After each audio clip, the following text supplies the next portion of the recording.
Narayanganj শাসারের Shibu market থেকে চলে যাচ্ছি শাসারার উদ্দেশ্যে। তো এটা হাই বিএনক স্কুলের সামনাসামনি, সামনে ফ্লাইওভার।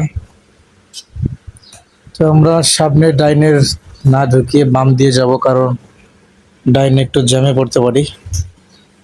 বাম দিয়ে গেলে তেমন একটা জ্যাম হবে না, তাই বাম থেকে ঢোকার চেষ্টা করলাম।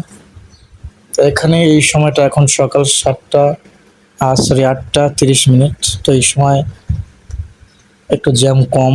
জাস্ট ঘন্টাখানিক পরে এই রাস্তায় চলাফেরা খুবই একটা টাফ হয়ে যায়। তো আমরা এই বামে ঢুকে এই রাস্তাটাকে নিলাম। এই রাস্তা একটু এখন একেবারেই ফাঁকা বলা যায়। তো ডাইন সাইড দিয়ে গেলে একটু তাড়াতাড়ি যেতে পারতাম, কিন্তু ওখান থেকে অনেক ভিড় এবং যে কোনো মুহূর্তেই জ্যামে পড়তে পারি।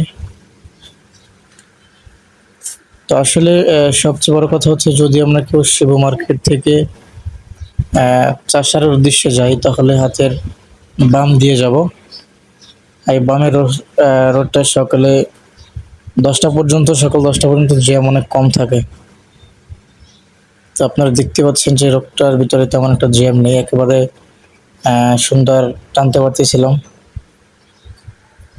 তো আসলে রোডটাও খুব সুন্দর, যাতে একেবারে কোনো ভাঙ্গাচোরা উঁচু ঠেলা এরকম নাই, একেবারে ফিনিশ।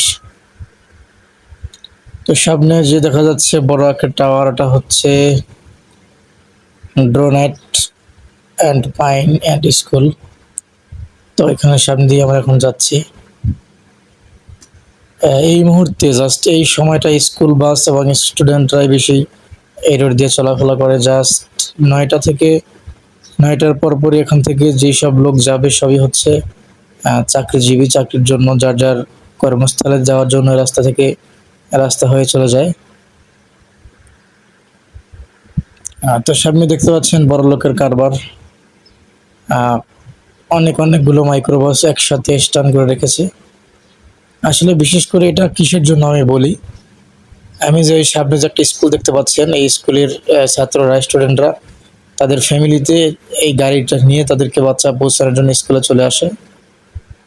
তো আসলে একটা স্কুলের শিক্ষার্থীর মাসিক বেতন হচ্ছে 10,000 প্লাস। তাহলে বুঝতেই পারেন তারা মাইক্রোতে আসবে কিনা। তো আসলে তারা তাদের ছেলে মেয়ে প্রতি মাসে 10,000 টাকা স্কুল খরচ দিতে পারলে মাইক্রো ব্যাপার না।